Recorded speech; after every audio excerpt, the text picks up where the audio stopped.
I'm making this video because one thing I notice that people never do is say they're the reason why they have problems with their family. People always blame like others. They blame, oh, it's my mom's fault. My mom treats me like this. My dad's a jerk. My sister's mean. My brother's an asshole. It's interesting. I don't think I've ever heard anyone say that they were the problem. And so in this video, I'm going to break down how to solve these problems, because the reality of it is most of the problems that we have in our families we can fix. It's just the fact that we have communication issues. And because we don't have anyone to support us, to validate our feelings, we don't put in the extra effort into what can be done. So, I'm going to solve this problem for you. Simple. Now, our friends, they may tell us and give us advice on relationships. When you have a boyfriend, when you have a girlfriend, they're always giving, oh yeah, you know what, this person did you wrong here, or you know what, they may give you a level of accountability, but never when it comes to like your family. And we see it that people can have good relationships, but then with their family members, they tend to have terrible relationships. And what happens is we tend to avoid them. So I'm no different. But one thing I don't run away from is fixing the problems in my family and at least giving it an effort. Now, it's a very tedious thing, of course. Not everything can be done overnight. But you would be surprised what different execution and what different results can come from that. Here's the beginning stage that you have to have. Start with you being the problem. You have to begin to say, okay, what did I do wrong? What could I have done better? I'm going to give you an example. I remember having a conversation with my mom, and I knew the way the conversation goes. Now, I'm going to preface this because I'm very cautious about the way that I speak about a woman, my mother, or people in my family. And so should you. So, I have a great family. And with that, there are still things that are problematic to me. Humps that we had to get over, different stages. And the relationship I have with my family now was not always the same relationship that I had with them before. And one of the things that I know is when you're talking to certain people that, how do I say, have different communication styles from you, a lot of problems won't get solved.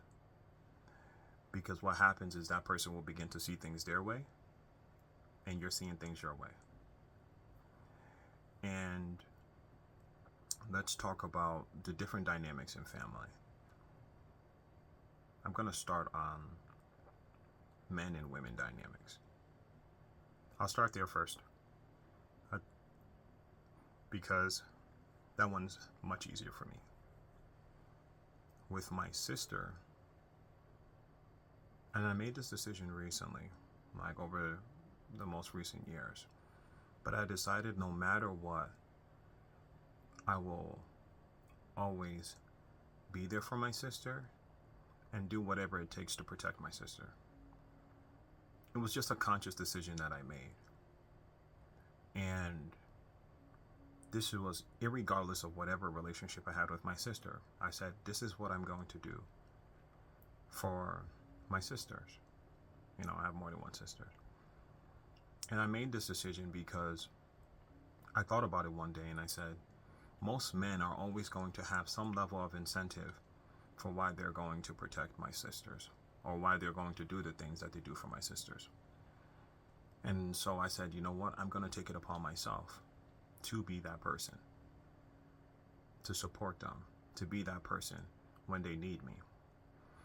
Now, my sisters are very much so independent, successful, and you know, they fit that mold of the woman that has to kind of be a little more hardened because of the experiences that they had in life.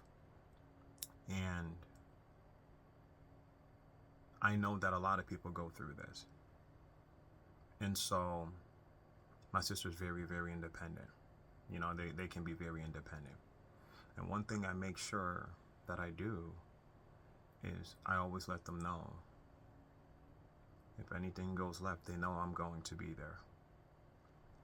I may not have I may never get the relationship of, we all see that like brother and sister, or sister and sister, or brother and brother, that are like, yo, you're like, man, what type of relationship is this? This is like kind of like how their friends are, how your friends are, your best friend, like, and it's like, oh man, there's few relationships that are like that. But it's okay to be able to have a strong bond with your family and not have the conventional, hey, I can talk to you about anything every day thing. Meaning that, like, oh, I'm just going to talk to you about anything. I think it's important to have the safe space. The safe space that, hey, sis, when you need me, no matter what, I'll be there. Even if I'm mad at you. Even if we're not talking right now. Even if we just argued. If you need me, I'm going to be there. I think that's such an important thing for men to have with their sisters. Because if you see the way that they are with men, you'll realize that a lot of things begin in the home. And obviously you can get it from your father, but as a brother myself, I'm speaking from that perspective. I remember the other day I was talking to someone and I asked her, who are the men in your life that you respect? Or that you hold in high regards? And she said, no one.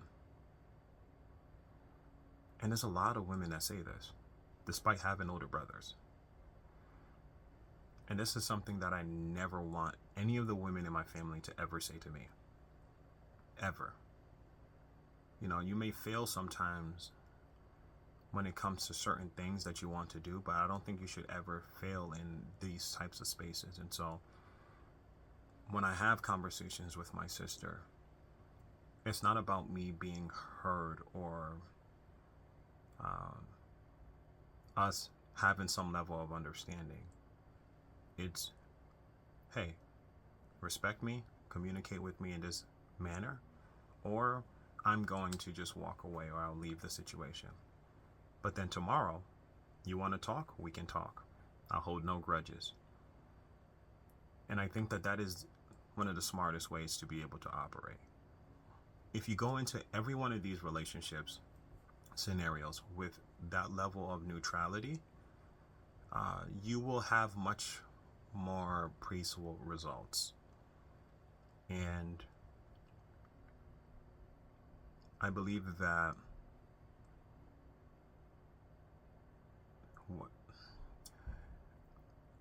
if you allow yourself to be the brother for your sister in that capacity, it's something also for you to take pride in. Because if not you, then who? Who's going to be that person that will make them feel safe? And there's so many women in this world that go so many years without ever knowing what a safe space is like. And it doesn't take long to do this, but it's simple conversations. And sometimes it's uncomfortable conversations, like, they're telling you stuff about guys and all of this, and you're like, I don't really want to hear this. I mean, that's what I don't want to hear, but, it's to be that air. Even if you disagree, even if you share different points of views. And to make sure that, hey, you know what, even if we disagree, I'm going to make sure that I never, and this doesn't mean that you're not going to fight with them at times. Like, yo, like, we'll go to war. And then it's just like, At a certain point, it's like, what's the point in going in this war anymore? What's the point? Because you can make that decision to cut them off, and sometimes you do that. Sometimes you go the year without talking. But what are you going to do if something happens? I've gone the year without talking, and then, hey, little bro, how are you doing? Hey, little bro, what's up? And I just let it go. You have to learn how to let things go, especially if you're a man with your family. You have to learn how to let things go. Emotional stability is one of the most important things to be able to have. Now, let's talk about this, because I know that there's a lot of men out there that like treat their family members or women in their family like shit. And simply put, I don't respect it. It's, you're taking advantage of your sister. She's kind to you, you're walking all over her. And this is even a girl. Even if girls do this, but men, if you do this as well, man, like, yo, you're a piece of shit. Like, for real. And that's something that, even your friends are not going to respect that. They probably don't know you're like that with your sister, because all you do is tell them one side of it. But I've seen this. I've seen dudes like be savage to their sister and then treat a girl that they're like having sex with or something a certain way. Or even that carries on, and then you're in another relationship and you're not good to her because you're not good with the women that God gave you. You're not good with the women that you were born into, that was born into your family. And so, if you're a guy that does this, do better, man. Like, you really can. Like, go to your sister, tell her sorry. Like, put your pride down, tell her sorry, give her a hug. Give her a hug. Hey, sis, I love you. I've been treating you like this, but I want to treat you better. So many of us don't even know anything about our family. Nothing. This year, I learned the most in this 1 year alone, I learned more about my family than I did my whole life. Just 1 year. Imagine what I can do with 5. I learned things I didn't want to know.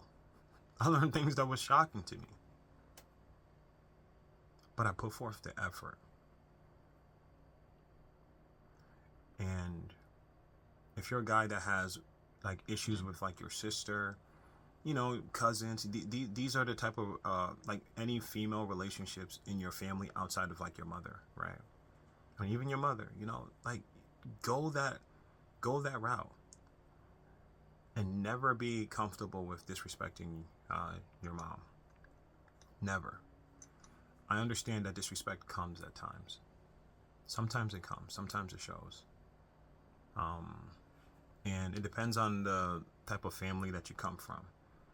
My family comes from an African background, and so the level of respect you have to, you dang near gotta bow down no matter how you speak, even if you're right. But never be okay with disrespecting them. Never. Set that standard that, hey, you know what? I'm not going to disrespect them when you have conversations. The other day I was talking to my mom about something, and I was just thinking about how a particular conversation would go. And it's funny too. I even recorded part of the conversation because I wanted to play later to see if I did anything wrong. This is something that I have kind of done in the past because it allows me to hear my tonality. It allows me to see how I'm speaking, if I'm elevating my voice, did I get my point across the exact way that I wanted to? And I encourage you to do the same thing as well, because you may find out that if you record yourself, and this is not to do any of this in any kind of like malicious intent, right? But if you're going to like engage in a conversation with, say, your mother, your sister, just someone that you know that you have contention with, try to do that route. Try to go that angle and, okay, let me record this and let me document this for myself. So, you know what, I can level up. I gamify that experience for yourself. And it's okay if you fail. But don't allow that to be the reason why you continue to exhibit bad behaviors and get the same results. Because you have a conversation, things don't go your way, and because things don't go your way, you now say, hey, well, this person's the problem. See, they always do this. And this is something I've done as well. You know, knowing that I'm right, and still engaging in a conversation to try to let the person know what they're doing wrong, and the conversation still blowing up in my face because of maybe, you know, you're not perfect in the conversation. And sometimes you'll be perfect and they'll still find things like, oh, hey, you know what? The way you're speaking to me is this. Well, you said this. Well, you said that. Well, the tone of how you said that. Well, that word, you know, and I'm a person with words, so I'm gonna break it down. But you never realize that, like, even when you are right, it is okay to take the humble route. It's okay.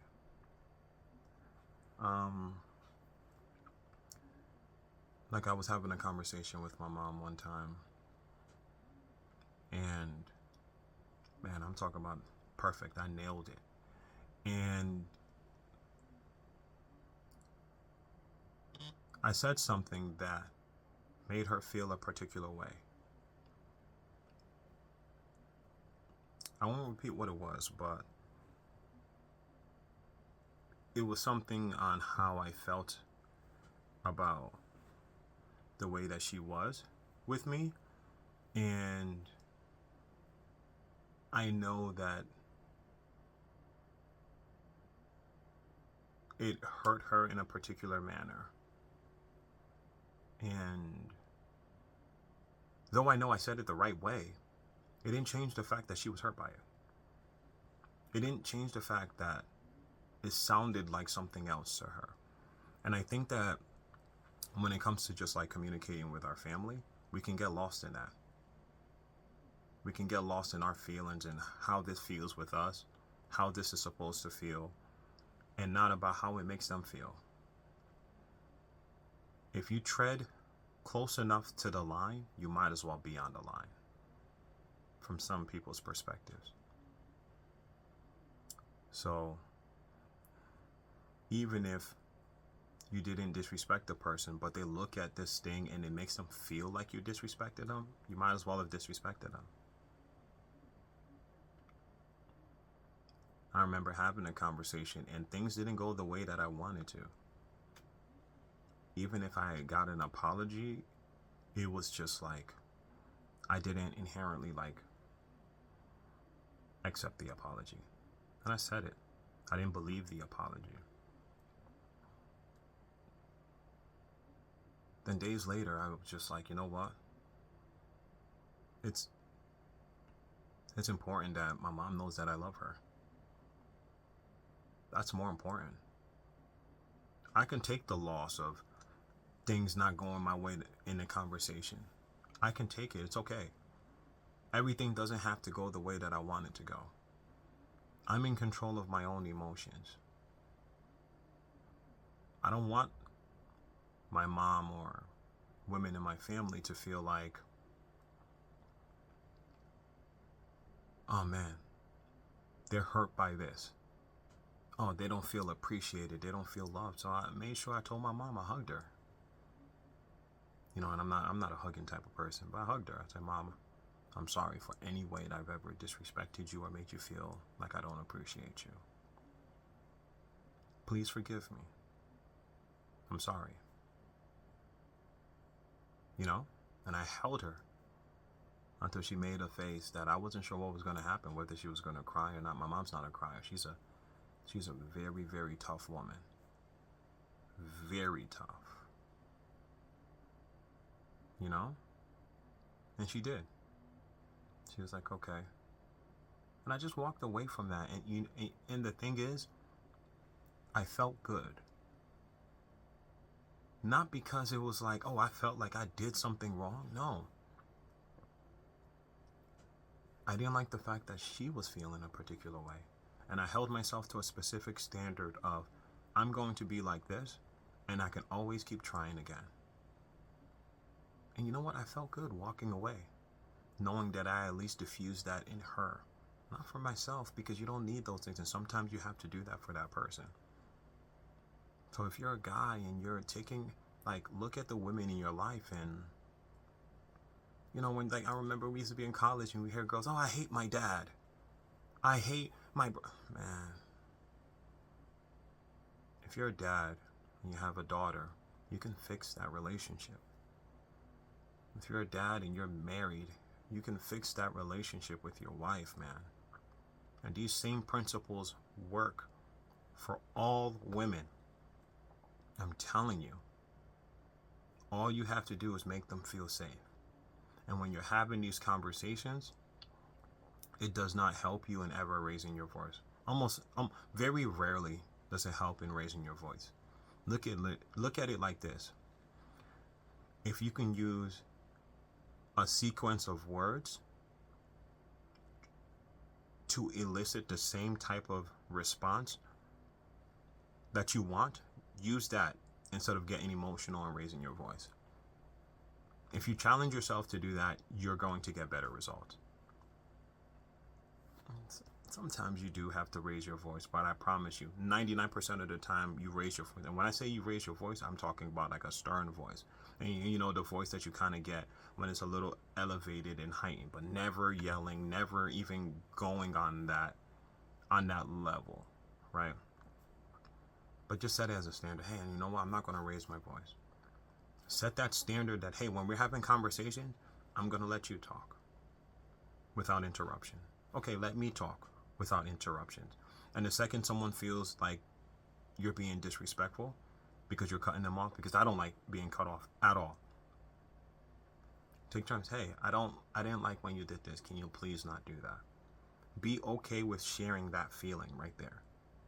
Be okay with saying, hey, when I talk to you and you cut me off, it makes me feel like you're not listening to what I'm saying. And if you want to talk, I'd love to hear what you have to say, but please let me know when I can speak, because I want to do it this way. Like, speak like that. Because you can go the route of, yeah, man, stop cutting me off. And then you just create that cycle of going back and forth. And now you're both talking past each other. Let's see.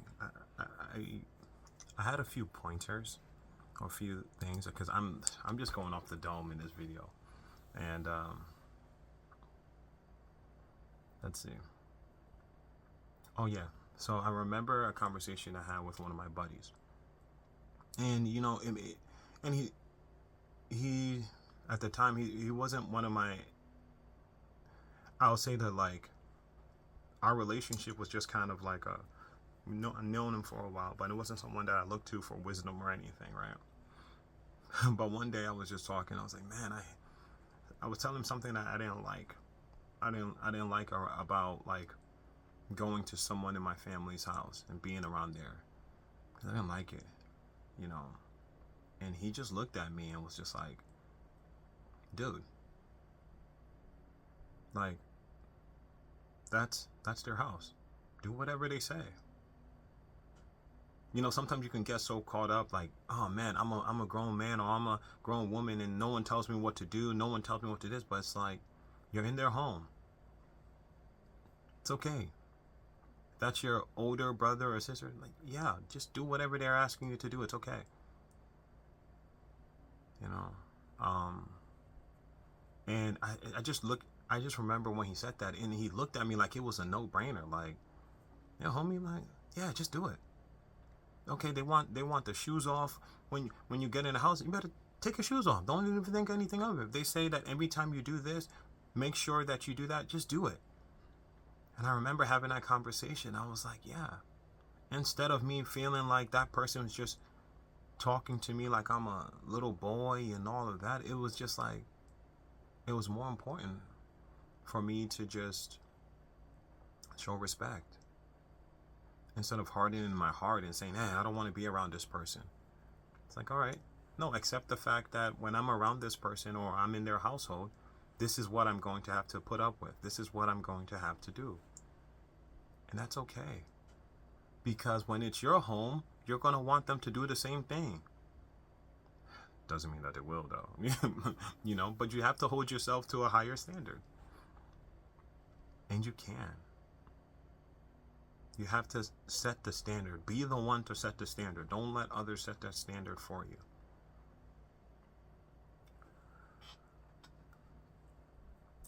Life is short, man. Life is so short. And you'll have difficult family members. They can be so difficult at times. During the holiday season, so difficult. You can feel like strangers in your own home, or alleged home, right? Because most of the time, the home doesn't feel like home. Maybe that's why you don't go home. But when you're there, look at it from this perspective. What would I do if this person was gone today? Would I have reached out to them one more time?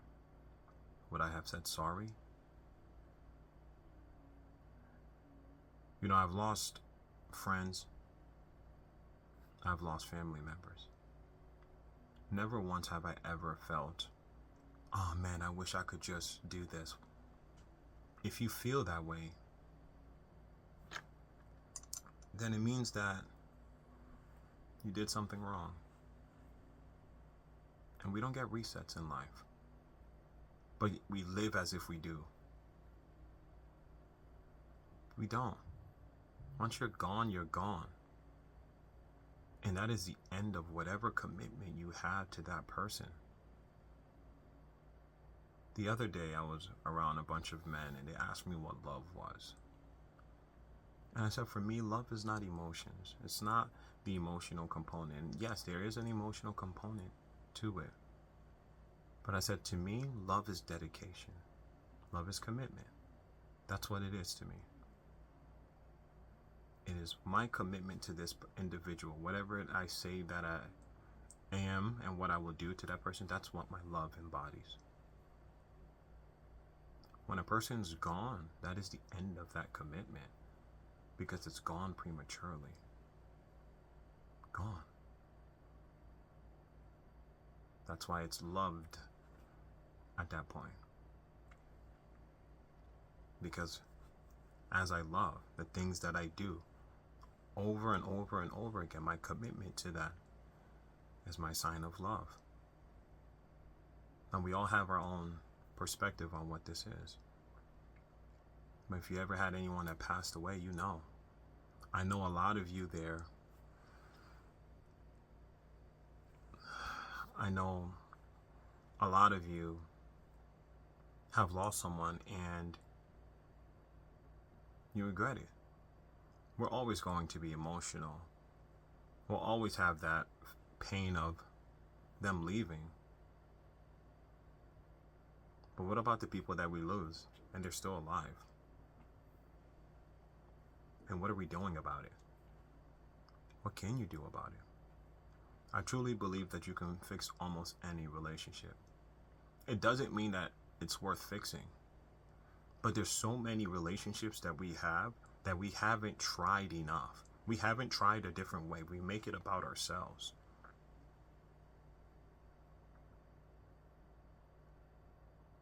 This is the closest I've ever been to my family.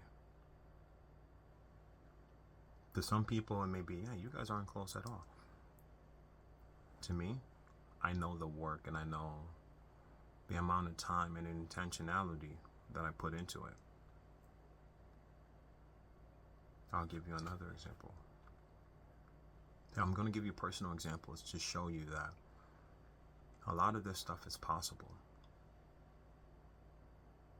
I have a brother younger brother, that I didn't have a genuine relationship with him until a few years ago. You know, I looked at the things that he did as disrespectful, and I was just like, hey, I'm not with this, because you know my friend circle and all that, they know that this is how I am. But your family doesn't see you the way your friends do. They're not going to treat you the way your friends do, because you don't operate the same way. They don't see you in the same light. And so there was a situation that we got into, and in my opinion, I had to teach him a lesson. And after the fact, we didn't talk for a while. A few years later, you know, obviously we talked passively, hey, you know.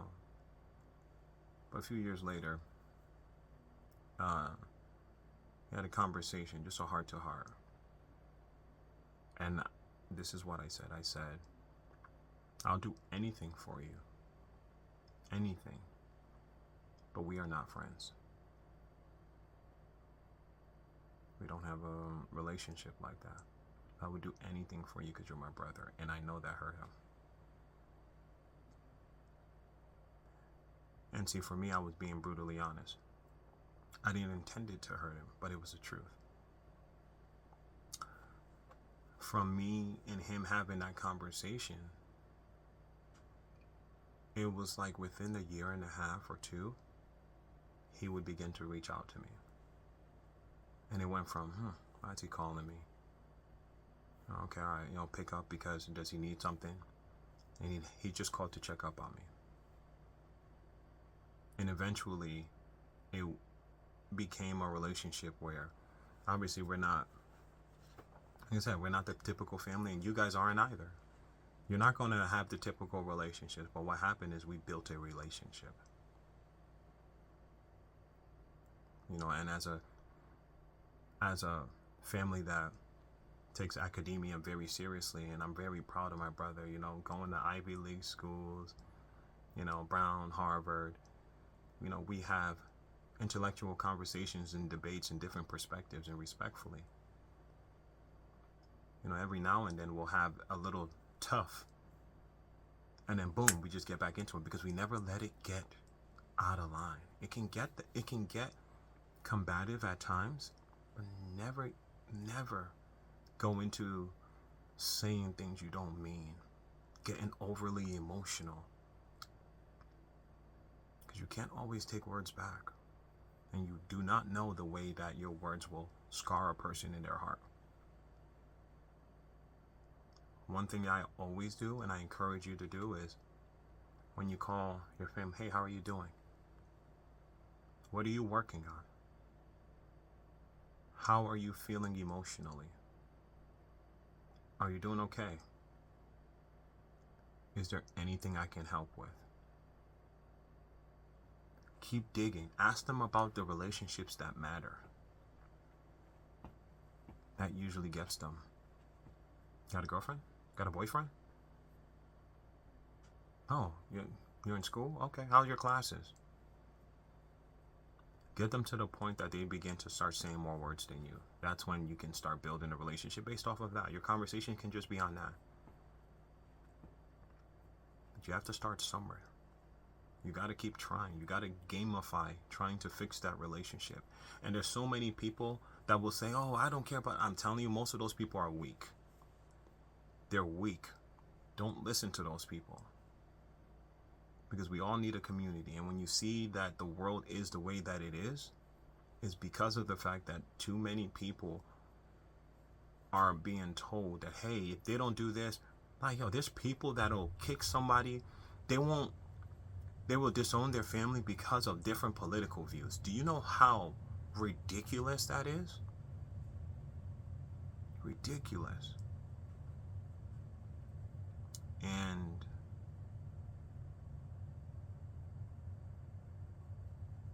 It just tells you the state of the world that we live in now. One thing I'm passionate about is helping people with their relationships. But I know that a lot of this starts at the home. You know, when you're talking to your friends, you're usually always the one that they're going to side with. You're right. A lot of us need an outside perspective. A lot of us do. That's why I do this. You know, I've worked with a lot of people that, you know, after I tell them what to do, they come back and they say, oh, wow, thank you. I didn't think that this was possible. I didn't know that if I just did this, this would work. Because most of the time we're so stuck in our head and we convince ourselves that this person is never going to change. This person is not going to respond this way or give this result. Now, sometimes you just need a third person to be able to tell you, hey, try it this way. Give it a shot this way. You know, and you can find people that do that around the world. And if you don't, this video is for you, you know, to try it yourself. And then when you have that difficulty or you need someone to help guide you through it, you know, you can have those conversations. You can call me and you can reach out to me, because there's not enough people trying to tackle the things that matter most. People, relationships, the heart. That's what we do all of this for. And as much as we advanced as a civilization, we've regressed in the ways that we deal with each other. What else did I want to talk about? Oh yeah, and the results aren't always going to be the way that you want it to be. Doesn't mean that you still can't get a favorable solution. Like, you may tell yourself, unless this person says this way, I'm not going to hear it. When you do that, you have allowed yourself to operate with a limiting belief, and because of that, when that expectation isn't met, you tell yourself that, this person is this, me and my family are just this, they just don't get it. I encourage you to just try to say, hey, you know what, whoever you have an issue with in your family, hey, tell them how you feel about them. I'm going to talk about the negatives here, right? Hey, I love you. I may not always show it the way that you want me to, but I want you to know that I love you. And I know maybe you may hold me in your heart in some capacity, but you know what? I would like to see if we can fix that.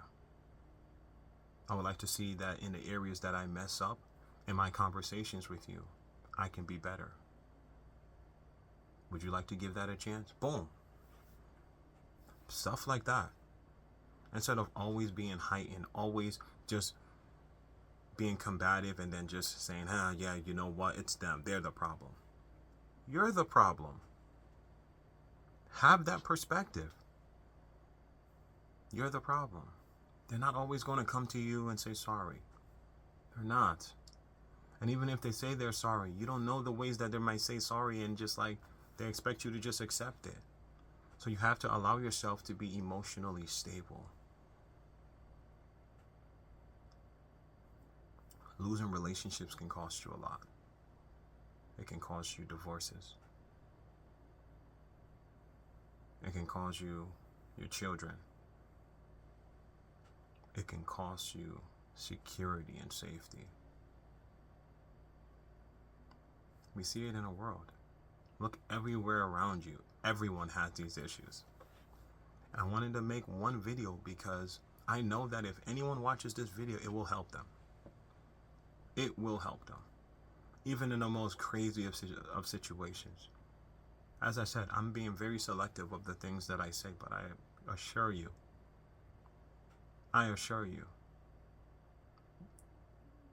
most of the things that you think that can never be healed and never be changed can be changed. And don't allow that person to be an RIP before you begin to try to say, oh, Well, or praise their name in that moment. When's the last time you praised them while they were alive, while they were in your face? When's the last time you praised them randomly? When's the last time you just gave them a call? When's the last time you encouraged them? Oh, because they did something you didn't like, you're going to hold on to it. Yeah, I get it. Because betrayal hurts. It hurts. Sometimes you need time away to allow your heart to heal. But, as I said, this video is to just touch on that and help us understand the consequences and what can happen if you continue to have that limiting belief. Let's see, is there anything else on my thing? Let's see. Oh yeah, and also, no matter what, like in this video, because I'm going to put this whole thing out, I would love to see comments below, and what I'm going to do is give advice on any scenario. Directly DM me, right? And I'll respond and give a solution to it. Because there's not enough people that tackle this. Hopefully I don't get like a million people, and then I'm not able to get it on them. But I am a man of my word. So, and I'll do that. And obviously, anyone that wants to work with me one-on-one and hop on a call, I do take calls on my schedule. So I'll put that in the link down below, and we'll solve a problem in an hour. Some people need a conversation and to just have a safe space and know what that feels like. Give them a game plan. Some people need someone to walk hand in hand with them for a day, for a conversation, for a few months. But every relationship can be fixed. Every. And it's important for you to take actionable things to be able to fix those relationships and not be stuck in your head. Get out of your head. You can fix that relationship. You're worth it, and that relationship is worth it.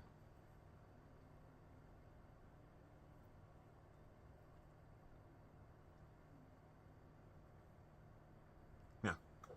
So, if you have any comments, you agree with what I'm saying, boom, show love, say some positive stuff down below. If you disagree with what I'm saying, well, you're wrong. But, feel free to disagree, because I'll love to talk to you and see what you have going on. But yeah, this should be the only video you need to watch to encourage you to take action. And if you need someone to help you, reach out to me. Let's see how we can work together. Be audacious.